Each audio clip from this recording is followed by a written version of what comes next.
We mentioned in the previous lecture that exercising an option means the buyer of the option exercises their right to buy or sell the asset.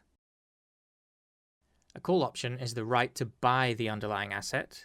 Exercising a call option means the holder of the call option exercises their right to buy the asset at the strike price of the option. A put option is the right to sell the underlying asset. Exercising a put option means the holder of the put option exercises their right to sell the asset at the strike price of the option. Options can be further categorized as either European or American style. The main difference between the two relates to when the option can be exercised. American style options can be exercised at any time before expiration. For example, assume that a trader holds an American style call option of stock XYZ with a strike price of $50. That means they have the right to buy XYZ for $50 per share. As the option is an American style option, they can exercise that right at any point they choose before the option expires. In doing so, they will then buy the stock at a price of $50 per share.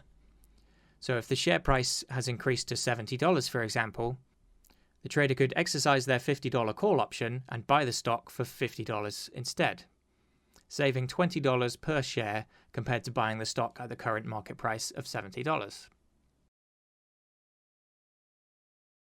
European-style options are only exercised at the moment they expire. For example, imagine the same stock and option as before, but this time it's a European-style call option of stock XYZ with a strike price of $50. They still have the right to buy XYZ for $50 per share, but because the option is European-style, they cannot exercise this right until the moment of expiration.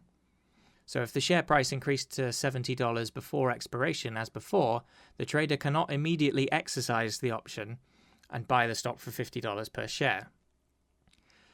You may be thinking, why would someone choose to trade European options if they are forced to hold the option to the expiry date? This is a very common question of traders new to European options. The answer is that the option buyer is actually not forced to hold the European option to expiry. While they cannot exercise the option early, they can simply sell the option back to someone else.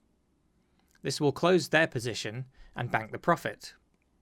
Doing this will normally result in a larger profit than exercising would have done anyway, due to something called extrinsic value. Continuing with the European example, if the price of XYZ has increased to $70, but with time remaining before expiration, the European call option buyer cannot exercise the option to buy XYZ at $50 per share yet. However, what they can do is sell the option to someone else. The value of this $50 call option will also be higher than the $20 difference between the $70 share price and the $50 strike price of the option, due to the extrinsic value we mentioned. It may be valued at, say, $22, giving the trader an extra $2 per share profit compared to exercising the option. This $2 extra is the extrinsic value. We will study extrinsic value in detail later in the course. In summary, exercising an option means exercising the right described in the contract, i.e., buying or selling the asset at the strike price. The right given to the buyer of a European option can only be exercised at expiration, whereas the right given to the buyer of an American option can be exercised at any time. Closing an option position by buying or selling the option, thereby reducing the outstanding position to zero, is different to exercising the option.